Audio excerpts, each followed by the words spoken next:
Hello children, wish you many happy Teachers Day. Umesh sir is here. In the last video I just discussed about the conductivity and insulator. It means those substance that easily hotter और उनके बारे में भी बताया था जो आसानी से hot नहीं होते when you put both things in present of sun. आज इस वीडियो में हम बात करेंगे एक ऐसे प्रोसेस पे जिसमें मैं आपको बताऊंगा what's the condition of weather near coastal region and land region. तो पहले बात कर लेते हैं ये कोस्टल रीजन होते क्या हैं और लैंड रीजन कौन से हैं। ठीक है, तो आप मेरे साथ रहिए। Children, let's see in this map. Actually, the map is begin from the Jammu and Kashmir, the northern part of our country, and the southern part is, Indira point, ये तमिलनाडु में। तो बच्चे सबसे पहले ये देखोगे the part which has blue, dark blue in colour from the Gujarat side, जहाँ पे आप लोग हैं। ये गुजरात के पार्ट से आप देखो तो जैसे नीचे आओगे महाराष्ट्र है, गोवा है, कर्नाटका है ना। उसके बाद बच्चे और आप देखोगे तो कर्नाटका के बाद तमिलनाडु है। फिर अगर हम ईस्टर्न साइड जाएँ, बे ऑफ बंगाल के साइड पे आंध्र प्रदेश है, ओडिशा है, और ये कुछ पार्ट बंगाल का है। ये इतना एरिया जो है ना, ये कोस्टल एरिया है। कैसा है? Coastal area.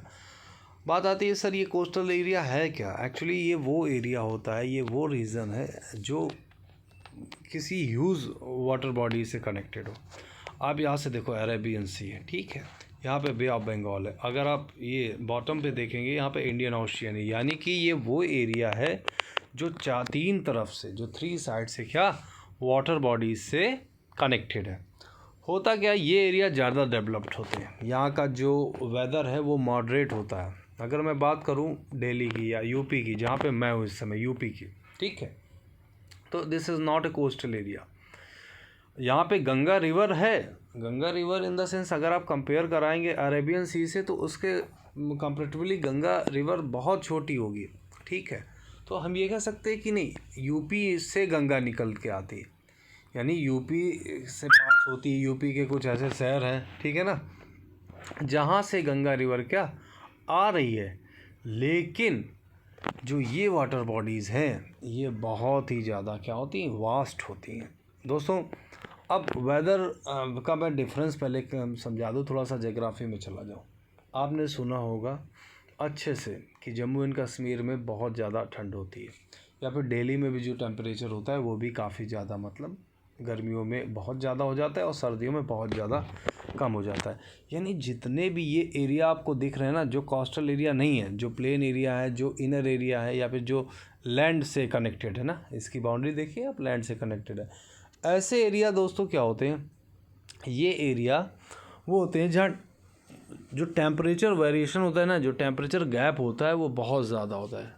I mean to से, अगर मैं बात करूँगा गर्मी की, ठीक है, तो in summer season the temperature around 40 degree Celsius या 38 या 42, ठीक है। मीन्स इज़ दैट ये बहुत हॉट होती है समर यहाँ पे। अब मैं विंटर की बात करूँ तो temperature sometime around 0 degree Celsius and below 0 degree Celsius. Delhi की बात कर रहा हूँ। क्योंकि वहाँ जो कह सकते हैं कि जो वेदर है ना, वो इतना ज़्यादा वेरिएशन टेम्परेचर में इसलिए है क्योंकि वो एरिया जो है वो लैंड लॉक्ड है। लैंड लॉक्ड होने के वजह से टेम्परेचर वेरिएशन ज़्यादा। अब आ जाइए गुजरात में ही आ जाओ। गुजरात एक ऐसा स्टेट है जिसकी बाउंड्री लगभग सारी बाउंड्री कनेक्टेड है। कहाँ से? आपकी सी से, ठीक है, अरेबियन सी से। हाँ, यहाँ पे इसके गुजरात में अगर बात करूँ थोड़ा सा नदर्न पार्ट में ना, तो वहाँ से ये पाकिस्तान से कनेक्टेड है। तो अब इस एरिया में दोस्तों होता क्या है कि जब बहुत ज़्यादा गर्मी आती है ना, बहुत गर्मी, तो वाटर वेपराइज्ड होगा, बहुत तेज़ी से होगा वाटर वेपराइज्ड होगा। और उस कंडीशन में क्या होगा, वो वेपर एयर पे मिल जाएगी। एयर से मिलने के जो वहाँ की गर्म हवाएं हैं वो कूल हो जाएंगी। इसलिए गर्मी तो पड़ती काफ़ी, लेकिन कोस्टल रीजन में इतनी गर्मी कम होती है जितनी, मतलब उसके कंपेरेटिवली कम होती है जितनी आपका लैंड लॉक्ड एरियाज़ में होता है। सिमिलरली इन महाराष्ट्र, अच्छा, अब मैं विंटर की बात करता हूँ। सपोज़ करो हिमालय से निकली क्या आपकी कूल ब्रीज, ठीक है, ठंडी हवाएं निकली, और उन्होंने मतलब प्लेन एरियाज़ पे क्या किया, प्लेन एरिया पे अपना इम्पैक्ट डाला और वहाँ का टेम्परेचर रेड्यूस होना शुरू हुआ। अब होगा क्या कोस्टल एरिया में कि यहाँ पे तो मतलब लैंडलॉक एरिया में कैसी हो गई, बहुत ज़्यादा टेम्परेचर मतलब कम हो गया सर्दियों में। और विंटर में यहाँ पे क्या होता है बच्चों, यहाँ पे दोस्तों होता क्या है कि यहाँ पे जो एरिया होता है वहाँ जब बहुत ज़्यादा आपका टेम्परेचर कम होगा तो हमें पता है कि जो वाटर होता है उसकी लेटेंट हीट ज़्यादा होती है, ठीक है। तो अब क्या होगा कि अब वहाँ से पानी जो होगा, पानी तो वैसे मान लीजिए कि एक तरीके से तो पानी पे जो ये लैंड की जो हॉट एयर होगी ना वो पानी की तरफ जाएगी। तो इस तरीके से क्या होगा, यहाँ पे टेम्परेचर मॉडरेट होता है, यानी कि जो समर और विंटर के टेम्परेचर का जो गैप होता है वो इतना ज़्यादा नहीं होता है। अब हम अपने टॉपिक पे आ जाते हैं, ठीक है। तो उस दिन मैंने प्रॉपर बताया नहीं था, आज मैं इसको क्लियर करके बताता हूँ। होता क्या है कि जब वेपराइज्ड हुआ वाटर, तो अब वो वेपर जो हुआ वो हॉट एयर्स क्या हुई, ये वेपर जो है वो मिली एयर से, और एयर मिली तो एयर गर्म एयर क्या होगी, वो जाएगी आपकी लैंड की तरफ। तो इस ब्रिज को बोलेंगे लैंड ब्रिज, ठीक है ना, सॉरी लैंड की तरफ जाएगी, यानी इस ब्रिज को बोलेंगे सी ब्रिज। क्या बोलेंगे, सी ब्रिज। अब दोस्तों क्या होगा कि जब ये हॉट एयर लैंड की जाएगी वाटर की तरफ तो इसको बोलेंगे हम लोग लैंड ब्रिज। तो दो तरीके के ब्रिज होती हैं, एक लैंड ब्रिज होती है, एक सी ब्रिज होती है। ये दोनों किस पे डिपेंड करते हैं, ये दोनों डिपेंड करते हैं आपके टेम्परेचर पे, ठीक है। तो हीट का ही रोल यहाँ पे भी है, एक अच्छा रोल है आप कह सकते हैं।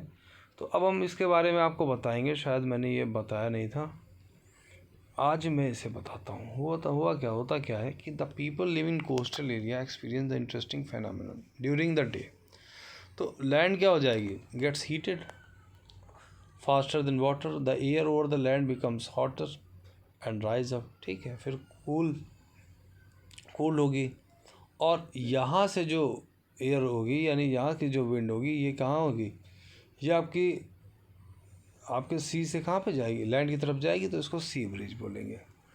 और जब नाइट का समय आएगा ना, नाइट में क्या होगा कि अब लैंड कैसी है, द वाटर जो है वो कूल है, ठीक है, और लैंड आपकी कैसी हीट है, तो वहाँ से हॉट एयर जो निकल के सी के पास जाएगी। तो इस तरीके से जो लैंड से ब्रिज निकली वो लैंड ब्रिज है, जो सी से गई है लैंड की तरफ वो सी ब्रिज है, ठीक है। तो ये क्लियर हो गया प्रोसेस। अच्छा, ये होता क्यों है, ये प्रोसेस जो होता है ना, हीट्स जो हॉट टू आपके कोल्ड जोन पे जा रहा है, ये रेडिएशंस होता है। रेडिएशन क्या है, the transfer of heat by radiations. एक ऐसा प्रोसेस है the transfer of heat from hotter body to cooler body, इसे रेडिएशंस बोलेंगे, ठीक है। All hot bodies radiate heat, जो भी हॉट बॉडीज़ होती हैं सब रेडिएशंस करती हैं। When this heat falls on सब ऑब्जेक्ट, जब किसी ऑब्जेक्ट में गिरती है, अ पार्ट इज़ रिफ्लेक्टेड, तो उसका एक पार्ट क्या होता है, रिफ्लेक्ट होता है। The temperature of object increases due to the absorb part of heat. अब are you advise to use an umbrella when go to the sun, of course. जब बहुत ज़्यादा वैसी धूप होती है पीक पे अपने, यानी मई का समय है, जून का समय है, तो हम लोग प्रेफर करते हैं अपनी फेस को, अभी तो हालांकि मास्क से कवर कर रहे हैं, but at that time we use like umbrella और something that protect our body for the direct radiations or direct heat, because at that time what happened, the sun is very hot, and because of hotness the radiations came from the sun, and that's why it's cause skin cancer. So we should be careful about directly goes to the sunlight rays during the peak time of summer. There is an activity 4.10, take two identical tin cans लेने हैं, paint करना है outer surface, one from the black and second is white. Pour equal amounts of the water and leave them in the midday of sun for about an hour. Measure the temperature of water in the both can. Do you find any difference in the temperature? Of course temperature में difference मिलेगा बच्चे। अगर आप एक आपने कैसा black body ली है, एक आपने वाइट बॉडी ली है, तो एक बॉर्डर जो होगा आपको, जो ब्लैक वाला वाटर होगा वो ज़्यादा हॉट होगा। कैसा होगा? ज़्यादा हॉट होगा। डार्क सरफेस होगा तो डार्क सरफेस क्या करती है? ज़्यादा हीट एब्जॉर्व करती है, जबकि जो लाइट सरफेस होता है वो हीट कम एब्जॉर्व करता है। आपको पता है कि जो भी बहुत फेयर स्किन पीपल होते हैं ना, उनका चेहरा लाल हो जाता है जब वो धूप में निकलते हैं। क्यों? क्योंकि वो हीट ज़्यादा ऑब्जर्व करते हैं। ठीक है, ये सॉरी, वो हीट कम ऑब्जर्व कर पाते हैं इसलिए लाल होता है, जबकि जो डार्क स्किन कलर्ड पीपल हैं वो हीट ज़्यादा ऑब्जर्व कर लेते हैं। तो ये आपको क्लियर हो गया। यहाँ तक कोई डाउट है? एक एक्टिविटी 4.11 है, तो प्लीज़ इसको आप लोग पढ़ लीजिएगा, ठीक है, क्योंकि ये उसी से रिलेटेड है। एक और बताता हूँ कि वूलन जो क्लॉथ्स कीप्स है ना, वो अस वार्म इन विंटर, वो हमें विंटर में वार्म कैसे रखते हैं। एक्चुअली विंटर में होता क्या कि वूल एक पुअर कंडक्टर है हीट की, ठीक है, और जब वूल एक पुअर कंडक्टर है हीट की, तो moreover there is an air trapped in between the wool fibres. तो वूल के जो फाइबर्स हैं उनमें एयर ट्रैप हो जाती है, यानी एयर, जैसे आपने देखा होगा जो वूलन स्वेटर्स होते हैं ना, तो उनमें जो स्पेस होता है, उनकी जो स्टिचिंग होती है, उनके बीच में स्पेस ज़्यादा होता है कंपेरेटिवली अगर आप नॉर्मल कपड़ा पहनते हैं, टी शर्ट या शर्ट, ठीक है। तो होता क्या कि जो एयर बढ़ जाती है, वो एयर क्या करती है, हमारी बॉडी को वार्म रखती है। अच्छा, एक चीज़ और मैं बता दूं, जब वूलन कपड़े को आप बॉडी से पुट ऑफ करते हो ना, हटाते हो, तो चट चट की आवाज़ आती है। तो आप कभी देखिएगा विंटर में कभी, तो जैसे ही आप उसको झाड़ोगे ना, तो दिस इज़ बिकॉज क्योंकि वो एयर जो है वहाँ से निकलती है। तो ये बात मैंने आपको बता दी। अब आज ये चैप्टर पूरा कंप्लीट हो गया। किसी का कोई डाउट हो, कोई क्वेश्चंस हो, कोई क्वेरी हो, तो मुझे सेंड करो। अदरवाइज़ मैं आपको 1 डे दे रहा हूँ, please ask anything, any doubt, and I will send you all the PDF of that on tomorrow. Okay, thank you so much.